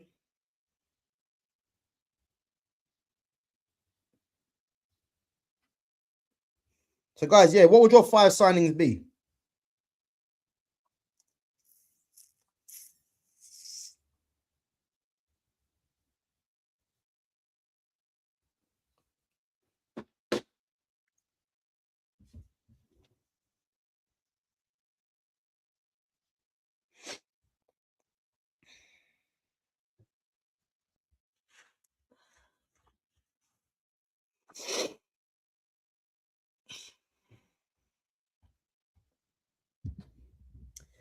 So, Baleba, Thiago, Murillo, Gordon, and João Gomez. So what? Only 2 midfielders, Abdurrahman. I don't think we can get away with 2 midfielders, man. We need 3 as a minimum.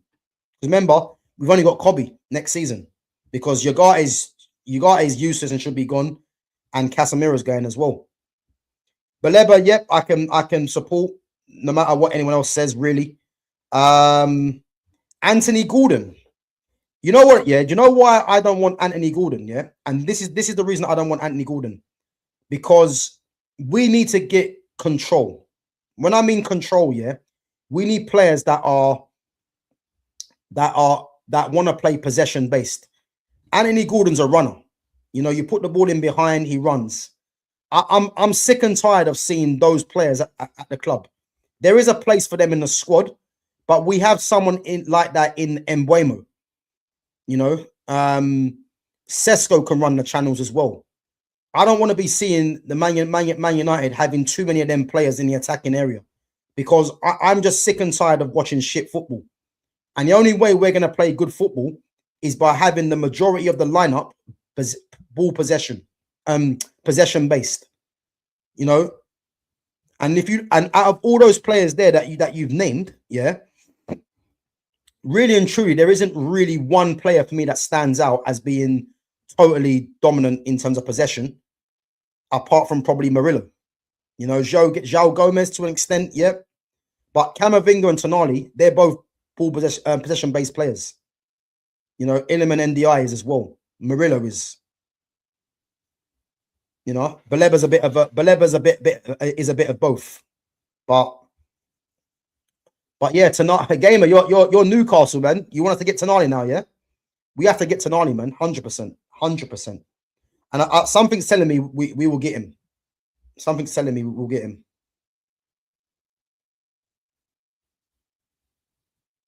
Nah, I don't want Gordon, man. Don't want Gordon.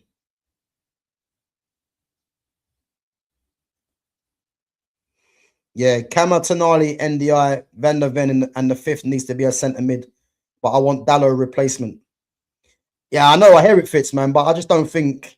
I don't know if we get another right back, man. I think that's going to be low down in the priority. The only way we go and do that is if Dallo goes, or somehow, or if there's a surprise in Mazraoui.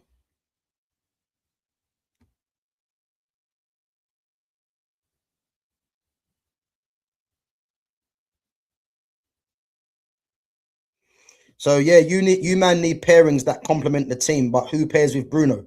He's actually the gunman at top. Sesko. Nah, man. Bruno needs to go, man. Bruno needs to go, man. Not here for that.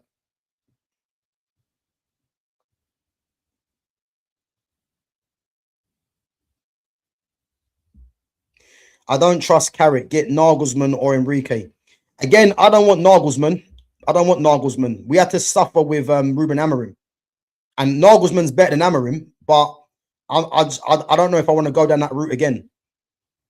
You know what I mean? But I do think Nagelsmann's good. But listen, unless we're getting Luis Enrique, Zidane, Xavi Hernandez, Iraola, just keep Carrick, man. You know what I mean? I'm not here for Nagelsmann, to be honest with you, man. I'm not here for that. You know, we have to suffer with Ruben Amorim.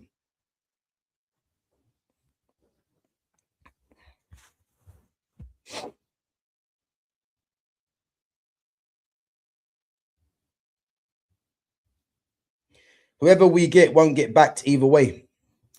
You know what? I'm staying optimistic, yeah, because with the players that will be out that will be going out the club, you'd expect. I'm optimistic, man, that we're gonna spend some serious money, man. So yeah, I'm quietly confident. I'll be honest. And we have to go out and spend. It's just that simple, man. Iliman NDI is not left-footed. He's right-footed. Inverted. Inverted is the way. Dorgu on the overlap as a left back, and then if we get a new right back, or if you got whether they do it right back, and then you've got inverted. So yeah, Iliman NDI is right-footed.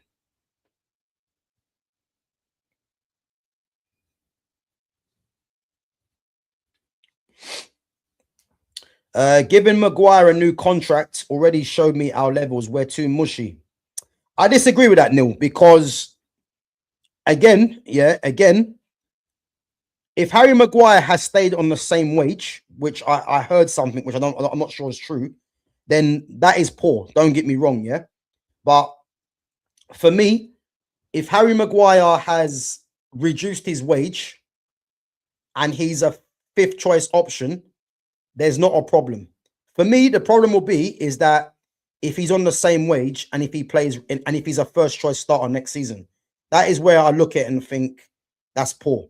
But until we see next season and until we hear what his wage actually is, like I'm not going to jump on the bandwagon already and say Maguire was a waste of time, because, you know, someone of his experience in the league, you know, someone that's been at Man United for a little while now as well, you know, I haven't really got a problem with it, really.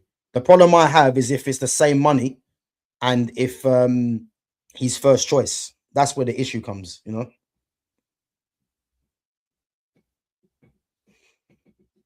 Big up to Gidrocks. Big up, man.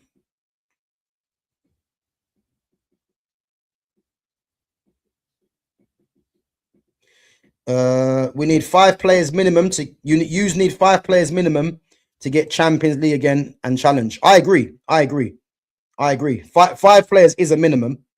If we can get more than that, then yeah, listen, man, it's going to be a great summer. But I agree, yeah, 5 players is a minimum. And I actually do think we will get minimum 5 players. I actually do think we do that. If we get less than 5 players, it's an absolute joke. But I'm optimistic, man. We're going to do some serious business, and we have to. Your list is so good, Gav. Absolutely what we need. I doubt we will sell Bruno.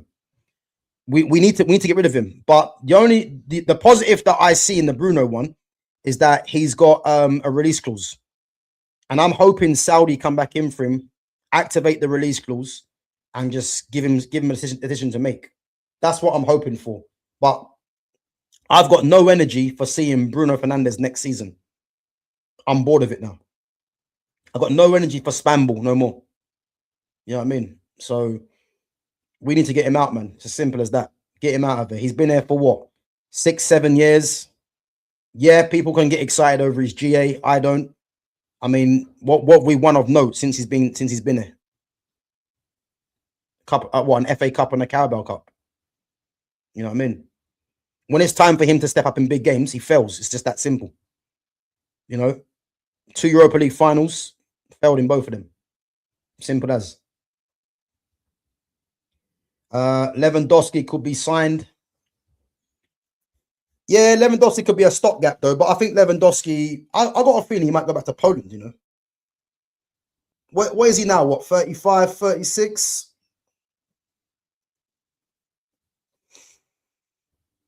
You know what I mean? Gav, what Spurs players would you take? Jed Spence. I would love Kulusevski, but again, he's been out injured. Yeah,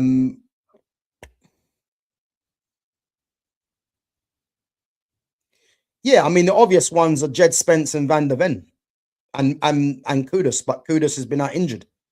But yeah, those 3 for me, Jed Spence, Van der Ven and Kudus. They're the 3 that I'd look at. And it would have been Kulusevski, but he's been out injured. But apart from that, no one else.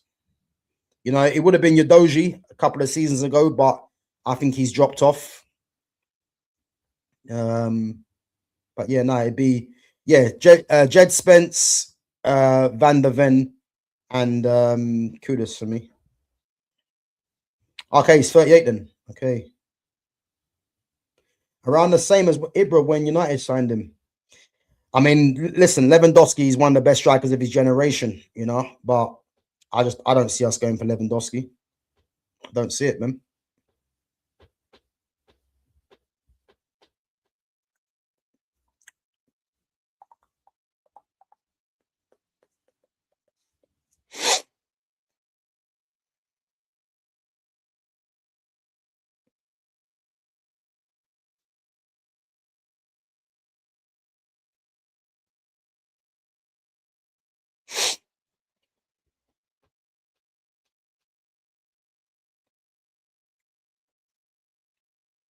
Right, guys, we're going to wrap it up in a minute.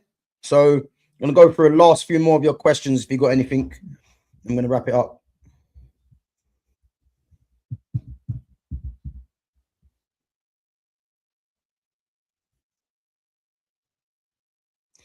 Coyote, Porro, Baleba, Kama, NDI, Murillo, Senesi. I'll keep Bruno. So for right back, Coyote or Porro.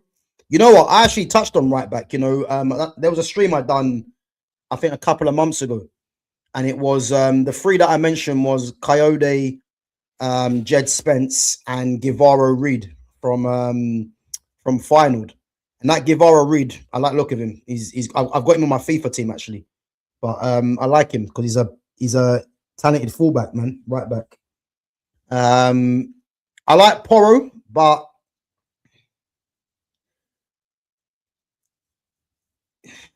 I'm trying to think because Porro's got very good delivery, but I'm stuck between. Do I want someone? Because there was talk about Denzel Dumfries as well. But I'm stuck between, do I want a fullback with pure pace on the outside, you know, or do you want someone that's a bit more of a better technical footballer, you know? But yeah, I like Porro. I do like Porro. He's another one, to be fair. Baleba, yeah. Camavinga, NDI, yeah. Do you know what? Senesi's a good player. And again, Senesi's are available on a free from Bournemouth. And the fact that Iraiola's going, you know what I mean? Yeah, but Senesi is good. He's actually good. My preference is Murillo, and he's my preference. It was Van der Ven, but I'm thinking more Murillo now.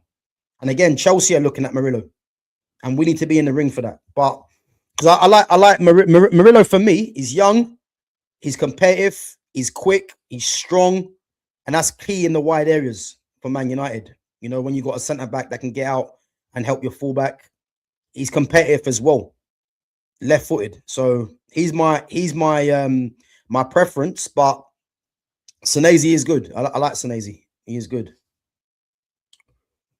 Spence is a bum though. What do you see in him? I don't think he's a bum, man. He's a good player, man. He's a good right back. Can play left back as well. I mean, he's just another name that I'll get for right back. But I do like Jed Spence. I do think he's good, man. I do think he's good. He's definitely not a bum, man. He's not. I'd sell Bruno in a heartbeat. Couldn't get it together for his fellow countrymen when he needed him the most. Bomb squad is still here. Boy.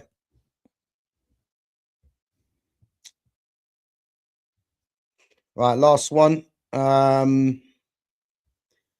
I said a while back that I'd take Lewandowski for a year or two to take the pressure off Sesko and Xerxes. Yeah, I remember you saying that, Fitz. 100%, man. If he's available on a free, you know, it's not a bad shout, but I just can't see it happening. And I think I'm trying to think, yeah, with the way the Premier League is right now, you know, Lewandowski looks like he's slowing down in La Liga. So what for the Premier League? You know what I mean? Yeah, I'm not too sure. And again, how much is he going to command as well? Free transfer. He's going to command a lot of money. So I don't know, man. I don't know. But one thing I do know, yeah, is that I'm looking forward to the end of this season, man. Securing Champions League football and then we can just start working on some signings, man. That's what I do know, you know. But guys, listen, I'm gonna wrap it up anyway. Big up yourselves for coming on. Make sure you smash the like button on your way out. Make sure you sub to the channel. Make sure you hype the channel, and make sure you share the channel as well. And I'm gonna be live tomorrow at 7:45 for the Arsenal and Sporting Lisbon watch along Champions League. Obviously, I'm gonna watch Champions League tonight, but I'm not gonna do a watch along. So I might do a little reaction video to the Barca and Atletico Madrid game. So yeah, keep your eyes peeled. But yeah, listen, gonna be live tomorrow at 7:45. So yeah, make sure you guys come through and interact and support the channel as always. And yeah, big up to yourselves for coming through, man. Sick little community going on. And yeah, listen, hopefully, man, I'll be able to announce something very soon. We'll have to wait and see, man. But big up to Titanium for coming through. But yeah, guys, as I said, I'll be back tomorrow, 7:45 for the Champions League watch along between Arsenal and Sporting Lisbon. And as I said, make sure you guys smash the like on the way out. And yeah, keep your eyes peeled because I might do a little reaction video later. But I'll see. But other than that, big up to yourselves. Have a good rest of the day. And I'll catch you guys in a bit. Take it easy. Yeah, big up Titanium, man. Appreciate it. Big up.